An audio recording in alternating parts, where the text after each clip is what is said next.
고린도전서 1장 18절이에요.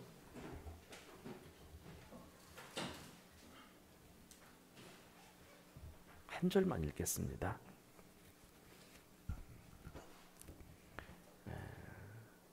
함께 읽습니다. 시작. 십자가의 도가 멸망하는 자들에게는 미련한 것이요 구원을 받는 우리에게는 하나님의 능력이라. 아멘. 설교 제목을 한번 따라해 볼까요? 읽겠습니다. 시작. 십자가에서 흐르는 능력, 이런 제목으로 말씀을 드리겠습니다. 오늘의 설교는 아주 기초적이면서 우리가 평생 붙잡아야 되는 십자가도에 관한 말씀인데요, 잘 듣고 내 받으시기를 바랍니다. 우리 그 뒤에는 십자가 하나가 걸려 있는데, 본래 십자가는 가장 끔찍하고도 가장 잔인한 사형도구죠. 로마라고 하는 나라가 온 세계를 지배할 때에 로마에 반역하는 나라들을 잡아 죽이기 위하여 가장 어떻게 하면 잔인하게 죽일까를 생각하다가 만든 사형틀 중에 하나가 십자가죠. 그런데 오늘날 이 교회는 그 사형틀을 정중앙에 달아놓았습니다. 그것도 가장 가운데에. 그리고 교회는 그 십자가를 성물로 사용하고 있고요, 기독교인들은 십자가를 구원의 증거로 사용합니다. 지금도 많은 성도들은 또한 십자가 목걸이를 하면서 나 구원받은 사람, 예수 믿는 사람임을 드러내지요. 성도의 표식으로 이용합니다. 즉 누군가에서 십자가는 누군가를 죽게 하는 사형틀인데, 누군가에게는 사랑의 증거, 구원의 증거, 은총의 증거로 기억이 되고 있는 거죠. 여러분, 십자가는 기독교의 상징입니다. 십자가는 교회를 나타내는 상징이에요. 십자가는 복음의 핵심이요, 성경의 뼈대요, 성경의 전체입니다. 그래서 사도 바울께서 말씀하시기를 나는 십자가 외에는 아무것도 알지 아니하기로 작정하였다라고 고백한 것이고요, 평생 사도 바울이 한 설교를 들어보게 되면 십자가 중심 교리를 많은 사람들에게 선포한 것을 보게 됩니다. 왜냐하면 십자가의 도라고 하는 것이 멸망하는 자들에게는, 그래 뭐 저게 저 사람이 나를 위하여 죽는다고 내 죄가 없어지겠어? 그래서 미련한 짓이야. 십자가가 멸망하는 자들에게는 미련한 것으로 보일지 모르겠지만 구원을 받는 우리에게 있어서 십자가는 하나님의 절대적인 능력이기 때문에 사도 바울께서 나는 평생의 삶을 살아가면서 십자가 외에는 아무것도 알지 아니하기로 작정했다라고 고백한 것입니다. 여러분, 사람들은 누구를 일컬어 성인이라고 합니까? 누구를 일컬어 훌륭한 사람이라고 하지요? 그렇습니다.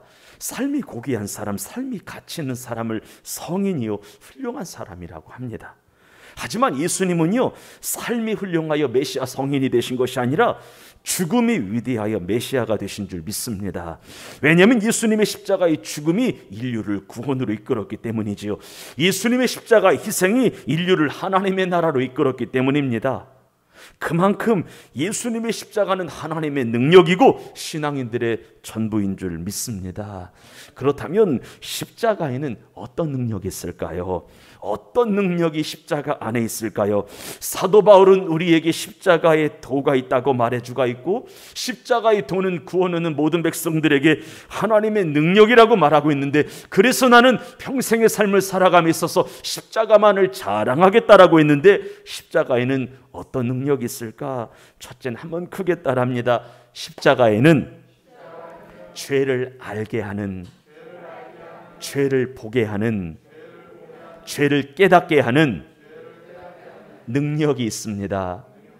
믿으시면 크게 아멘합시다. 십자가는 죄를 보게 하는, 죄를 알게 하는, 죄를 깨닫게 하는 능력이 있다라고 하는 거예요. 그런데 어떤 분은 이렇게 말하지요. 죄를 알게 하는 것이 무슨 능력이냐라고 말합니다. 하지만 여러분들, 죄를 알게 하는 것은 정말 크나큰 대단한 능력이에요. 여러분, 우리가 병원에 갔을 때 암이면서도 암인 줄 찾지 못하는 때가 종종 있습니다. 그렇기 때문에 암을 발견하는 것은 뭐예요? 능력이에요. 마찬가지로 분명히 인간은 죄인인데, 내가 죄인이라고 하는 사실을 조금 더 깨닫지 못하는 사람이 있죠. 그리고 당신 죄인이라고 지적을 하게 되면 바로 화내는 사람이 있습니다. 그러므로 죄를 아는 것은, 죄를 깨닫는 것은 대단한 능력이다라고 하는 거죠. 그런데 십자가는 죄를 알게 하는, 죄를 보게 하는 능력이 있습니다. 죄를 보게 하고 깨닫게 하는 능력이 있지요. 베드로라고 하는 주님의 수제자가 갈릴리 호수에서 고기를 잡고 있었습니다. 그런데 갈릴리 호수는요 정말 너무 맑아가지고요 낮에는 고기를 잡을 수가 없어요. 사람이 다가가면 물고기가 바로 도망가요. 그만큼 깨끗한 곳이지요. 그래서 갈릴리 어부들은 항상 언제 어부질을 해요? 밤에 하는 거예요. 그래서 갈릴리 고기잡이는 항상 밤에 이루어졌습니다. 그런데 그날따라 베드로는 한 마리 물고기도 잡지 못했지요. 갈릴리 바다를 손바닥 보는 것보다 더 훤히 보는 베드로인데 그날따라 한 마리를 못 잡은 거야. 어부로서 참 비극적인 밤, 안타까운 밤이었습니다. 세상 사람들 같으면 더럽게 재수 없는 밤이라고 하면서 욕을 했을지도 모르겠어요. 그리고 나서 아침이 되어 밤샘 그무질을 하고 아침을 육지로 돌아왔죠. 베드로는 지치고 허개진 마음으로 그물을 씻었습니다. 그때 예수님이 베드로에게 다가오셨죠. 예수님은 베드로의 배를 빌려가지고 수없이 몰려든 사람들에게 말씀을 전하십니다. 바닷가는 강논장이었고 배가 강대상이었던 거예요. 배를 띄워서 예수님 그 위에 올라가셔서 모래사장에 있는 백성들을 향해 말씀을 전하셨죠. 한참 말씀을 전하시던 예수님께서는요 베드로에게 말씀하셨죠. 그물을 깊은 데로 가서 내리라. 그때 베드로는 고민이 됐습니다. 정말 원래는 갈릴리 바닷가는 얕은 곳에 있거든요. 물고기는 플랑크톤이 많은 얕은 곳에 있거든요. 깊은 곳에 그물을 내려서 물고기를 한 번도 잡은 적이 없었거든요. 고민이 되었습니다. 하지만 성경이 뭐라고 말해요? 내가 밤새도록 수고하였으되 잡은 것이 없지만은 내가 당신의 말씀을 의지하여 그물을 내리리이다. 아멘. 아멘이시죠? 그때 놀라운 기적이 일어나죠. 그물이 찢어질 정도로 베드로가 만선의 기쁨을 누리게 되죠. 그때 바로 베드로가 했던 고백 기억하시죠? 한번 크게 따라합니다. 주여, 나는 죄인이로소이다. 나를 떠나소서. 아멘. 이런 말이에요. 예수님을 만나니까 죄를 볼 수 있는 능력이 생긴 거예요. 내가 죄인임을 알게 된 거예요. 그래서 예수님을 통하여 내가 죄인임을 알게 된 베드로는 주님 앞에 있는 것이 너무도 부끄러워서 너무도 죄송해서 나를 좀 떠나시면 안 되겠냐고 이런 이야기를 한 거죠. 주님 앞에 서니까 내 죄가 보이는 거야. 십자가 앞에 서니까 내가 얼마나 죄인이고 내가 얼마나 무식하고 내가 얼마나 극악무도한 사람인지를 보게 된 것입니다.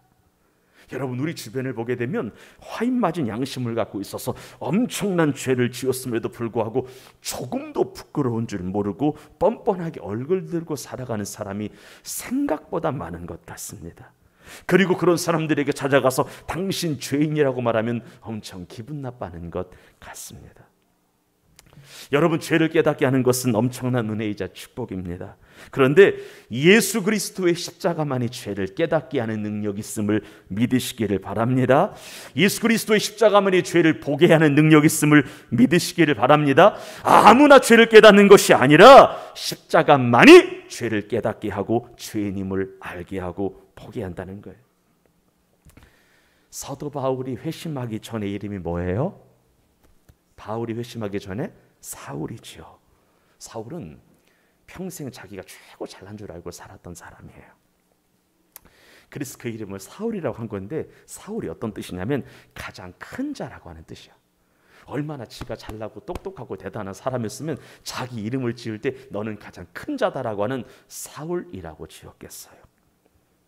하지만 자신을 제일로 잘난 사람으로 알고 있던 사울이 예수 믿는 사람들을 잡아 죽이기 위하여 다마스커스로 가다가 예수님 만났죠. 복음 만났습니다. 십자가의 도를 깨달았습니다. 그러면서 제일 먼저 나타난 현상이 뭐예요? 자신이 죄인이라고 하는 사실을 깨닫게 된 거죠.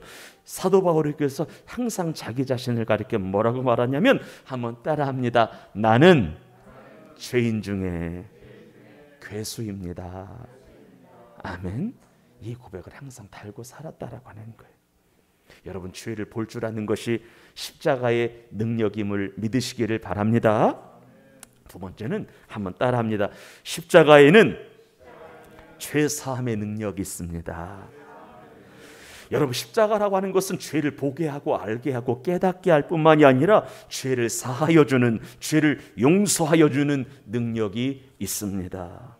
십자가라고 하는 것은 나 같은 죄인 살리신 주님의 은혜가 놀랍다라고 하는 가사의 의미가 어떤 의미인가를 알게 한다라고 하는 거예요. 죄 사함을 받게 하고 구원의 확신을 주는 것을 하나님의 은혜라고 하는데, 하나님이 내게 주시는 은혜의 결정체가 십자가인데, 예수님의 십자가는 죄를 깨닫게 할 뿐만이 아니라 죄를 깨끗하게 용서하고 사하는 능력이 있다라고 하는 것이죠. 그러므로 아무리 내가 큰 죄를 지어도 예수 그리스도를 향하여 내 죄를 낱낱이 정직하게 철저하게 고백을 하고 예수님의 피로 씻어달라고 간절히 기도를 드리게 되면, 하늘에 계신 하나님께서 믿는 자들의 기도를 보시고 그리스도의 보혈의 피로 내 영혼 육의 죄를 깨끗하게 씻어주사 용서받은 의인으로 구별하서 하나님의 나라의 자녀로 삼아주시는 것을 믿으시기를 바랍니다.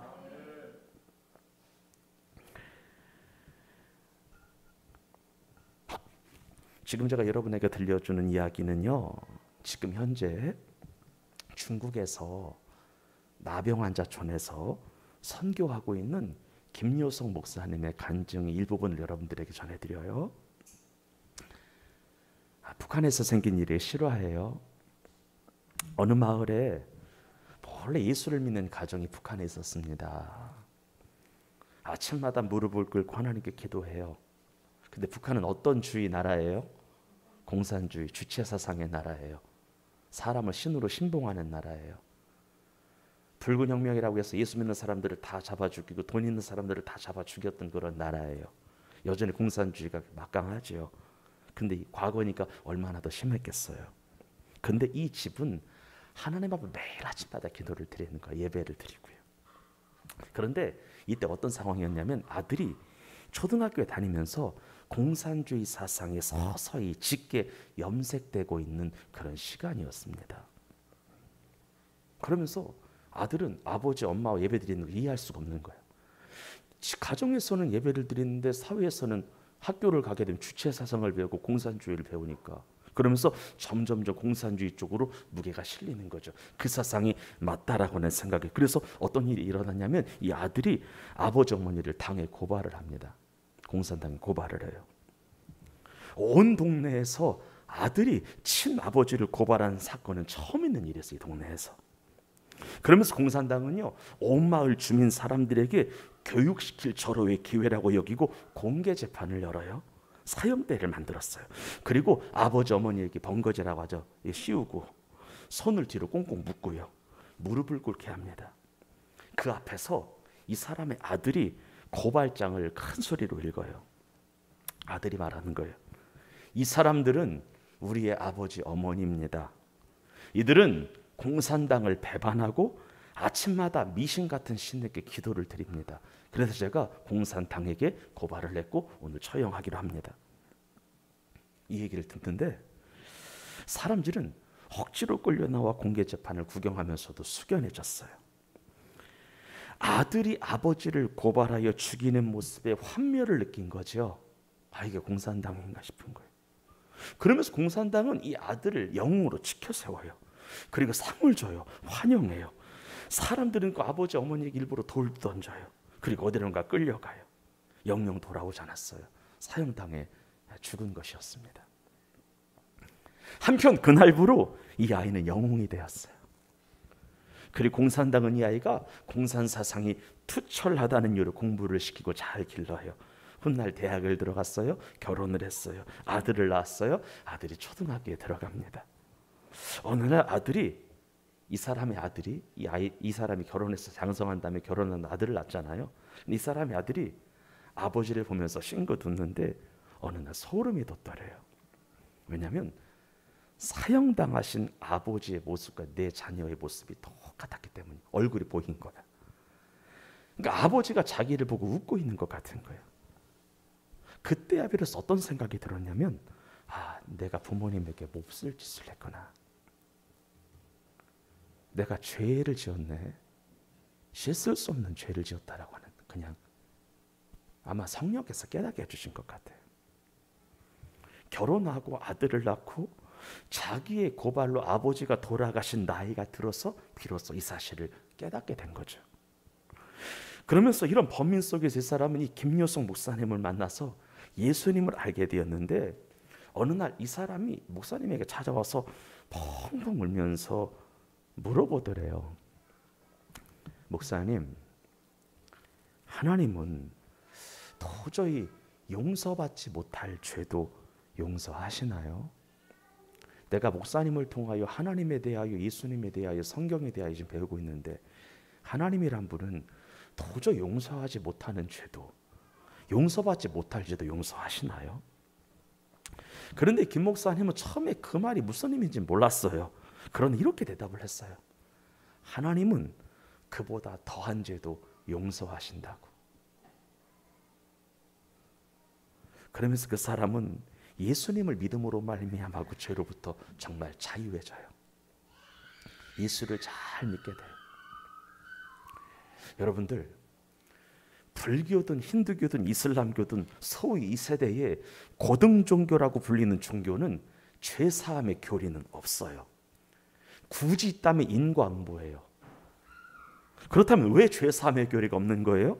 왜냐하면 죄사함이라고 하는 것은 피 흘림이 없이는 불가능하기 때문입니다. 아멘 합시다. 죄사함이라고 하는 것은 피 흘림이 없이는 죄사함이 어려운 불가능한 건데, 피가 없기 때문에 타 교단은, 타 종교는 죄사함이 없는 거예요. 그런데 기독교에는 죄사함의 교리가 분명히 있어요. 왜냐하면 예수 그리스도께서 십자가에 설리신 피가 있기 때문입니다. 그 피가 여전히 흐르고 있기 때문이지요.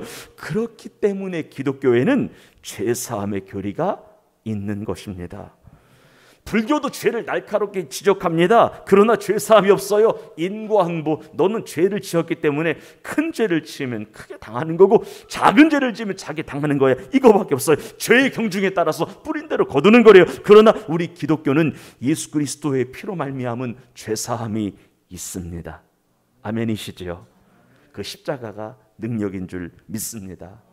여러분들, 아무리 목욕탕에 가서 목욕을 잘해도 죄는 닦을 수 없어요. 아무리 의사가 수술을 잘해도 죄를 도려낼 수 없어요. 아무리 페인트 칠을 잘해도 내 죄를 덮을 수 없어요. 아무리 학교에 가서 공부를 잘해도 죄를 없앨 수 없어요.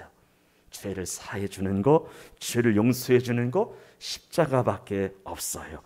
그렇기 때문에 십자가를 하나님의 능력이라고 하는 것입니다. 한번 크게 따라합시다. 나의 죄를 씻기는 예수의 피밖에 없네. 아멘. 예수의 피를 자랑하시기를 바랍니다. 피만 의지하시기를 바랍니다. 세 번째, 십자가에는 크게 따라합니다. 병고침의 능력이 있습니다. 여러분, 십자가의 도 안에는 병고침의 능력이 있어요. 예수님은 십자가에 못 박혀 죽으시면서 우리의 죄만 짊어지고 죽으신 것이 아니라 우리의 연약함까지, 질병까지 짊어지셨다라고 마태복음 16장 18절을 말하고 있는데, 한번 성경을 읽어보겠습니다. 시작. 저물매 사람들이 귀신 들린 자를 많이 데리고 예수께 오거늘 예수께서 말씀으로 귀신들을 쫓아내시고 병든 자들을 다 고치시니, 이는 시작, 이는 선지자 이사야를 통하여 하신 말씀에 우리 연약한 것을 친히 담당하시고 병을 짊어지셨다 함을 이루려 하심이더라. 아멘. 이 시간 여러분들에게 믿음으로 선포합니다. 십자가에는 병고침의 능력이 있습니다. 그렇기 때문에 예수님의 십자가 보혈의 피를 의지하여 기도를 드리게 되면, 믿음으로 예수님의 십자가 흘린 피를 내 영혼에 덮으면, 마음에 덮으면, 육신에 덮으면은 예수님께서 우리의 질병을 깨끗하게 도말하여 주시는 거예요. 연약함을 가져가 주시는 거예요. 십자가라고 하는 것은 신적 교환의 자리인데, 나의 연약함이 예수님에게 가고 예수님의 강인함이 내게 오는 것을 믿으시기를 바랍니다. 나의 더러움이 예수님에게 가고 예수님의 깨끗함, 예수님의 흠없음 내게 전가가 되는 거죠. 나의 질병이 예수님에게 가고 예수님의 완전한 건강이 내게 오는 것임을 믿으시기를 바랍니다. 마음의 상처이건 육신의 상처이건 귀신으로 말미암는 고통이건 질병이건 간에 하나님께서 치료해 주시는 것을 믿으시기를 바라요. 이사야가 선지자로서의 사역을 시작할 무렵에 하나님의 계시를 받아서 그때로부터 700년 이후에 오실 예수님에 대하여 소개하면서 이런 말씀을 드렸습니다. 이사야 53장 2절부터 우리 한번 크게 읽어볼까요? 가장 중요한 말씀이에요. 시작. 여기서 그가 누구예요? 예수님이에요. 예수님으로 바꿔 읽어요. 시작. 예수님은 주 앞에서 자라나기를 연한 순 같고 마른 땅에서 나온 뿌리 같아서 고운 모양도 없고 풍채도 없은즉 우리가 보기에 흠모할 만한 아름다운 것이 없도다. 시작. 그는 멸시를 받아 사람들에게 버림을 받았으며 간고를 많이 겪었으며 질고를 아는 자라. 마치 사람들이 그에게서 얼굴을 가리는 것 같이 멸시를 당하였고 우리도 그를 귀히 여기지 아니하였도다.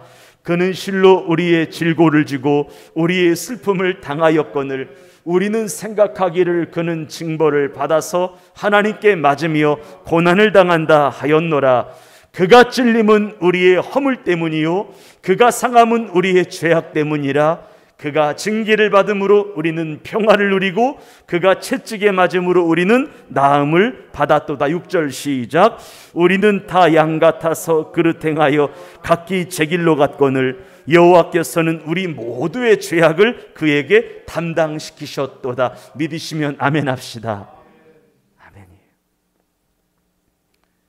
12회를 혈류증으로 고생하며 유출병으로 고생하며 있던 것들을 다 허비하고 수많은 의사들을 다 만나 보았어도 더 심해져만 갔던 여인 하나가 있었죠. 그때 여인이 하루는 예수님의 옷자락만을 만져도 낫는다는 믿음으로 옷자락을 부여잡았는데 그 순간 주님으로부터 능력이 흘렀습니다. 아멘이시죠? 그래서 그 여인은 12년 동안의 내내 한 달에 한 번 여성으로서의 정기적인 생리외에 불규칙적으로 하혈하는 치명적인 질병을 갖고 있었는데 예수 그리스도의 옷자락을 맞는 그 순간 예수님의 능력이 그 여인에게 흘러서 깨끗하게 고침을 받았습니다. 예수님 믿으십시오. 예수님 옷자락을 붙드십시오. 하나님이 만지십니다. 마지막 네 번째 한번 따라합시다. 십자가는 부활의 능력이 있습니다. 십자가에서 죽으신 예수님은 죽으신 지 정확하게 3일 만에 사망 권세 이기시고 부활하셨습니다. 예수님은 죽으신 지 3일 만에 부활하심으로 부활의 첫 열매가 되셨죠. 그래서 예수님의 무덤은 크게 따라합니다. 빈 무덤. 예수님의 무덤을 지금 찾을 수 있나요? 없나요? 없어요. 부활하셨기 때문에. 십자가의 능력 가운데 가장 큰 능력은 부활의 능력입니다. 죽었던 사람을 살려내어 영원히 살게 하는 능력이 어디 안에 있는 거예요? 십자가 안에 있는 거예요. 그래서 십자가 도를 믿으면, 십자가의 도를 붙들면 부활의 영광에 참여하게 되죠. 하지만 끝끝내 십자가의 도를 믿지 않으면 부활의 영광에 참여할 수 없고요, 부활과 상관없는 자가 됩니다. 여러분, 감리교회에 유명한 여성 어르신 가운데 하나, 김알람 박사라고 하는 분이 있어요. 이분은 실은 이화여자대학교를 세우시고 초대 총장을 지내셨던 아마 감리교 장로였을 건데요. 참 여걸이에요. 대단한 분이에요. 여러분, 우리가 1960년대, 70년대, 70년대만 미국으로 유학 가도 정말 잘 사는 집이라고 했던 거 기억나시죠? 요즘이야 미국이야 구라파에 마음대로 가지만 여러분 7, 80년대 유학 가는 것도 정말로 돈 있는 사람만 갔던 시절인데 이 사람은 1920년대 유학을 갔던 사람이에요. 20년에 유학 가서 오하이오주의 웨슬리언 대학교에서 학사를 하고요. 보스턴 대학에서 석사를 하고요. 1931년에 아이비리그라고 하는 컬럼비아 유니버시티에서 박사를 했어요. 뭐로 박사했냐면 한국의 부흥을 위한 농촌 교육이라고 하는 제목으로 박사학위를 받고 귀국한 다음에 한국 근대 교육에 여성을 깨우치는 일에 결정적인 지대한 역할을 했던 사람이 김알람 박사입니다. 이 사람이 물론 모든 사람들에게는 그 당시 사람들의 공과사가 있어요. 공과 과가 있어요. 이걸 얘기하는 건 아니고요. 김알람 박사님이 돌아가시면서 하신 말씀이 감리교 후손들에게 계속 회자됐던 적이 있었는데 이분이 어떤 얘기를 했냐면 나는 돌아가시기 직전에 하신 말씀이에요. 나는 죽는 것이 아니라 하늘나라에 가는 것이다. 그러니 장례식이라고 말하지 말고 환송식이라고 말해줘라. 그래서 김알람 박사의 유족들은 장례식 치르지 않고 천국 환송 예배를 3일 내내 드렸어요. 그러면 어떻게 슬픔의 현장인 장례식이 축제 현장인 천국 환송식으로 바뀔 수가 있었을까? 딱 하나예요. 십자가 능력을 믿었고 경험하였기 때문입니다. 십자가의 능력을 통하여 따라합시다. 나는 죽어도 다시 산다. 아멘. 나는 부활이요 생명이니 나를 믿는 자는 죽어도 살겠고 살아서 나를 믿는 자는 영원히 죽지 아니하리라. 여러분, 십자가를 믿으면 부활의 첫 열매 되시는 예수님을 따라서 부활의 영광에 참여한다는 것을 믿으시고 십자가의 돌을 끝까지 붙들므로 말미암아 승리하시기를, 부활의 영광에 꼭 참여하시기를 예수님의 이름으로 축원합니다. 기도하겠습니다. 하나님,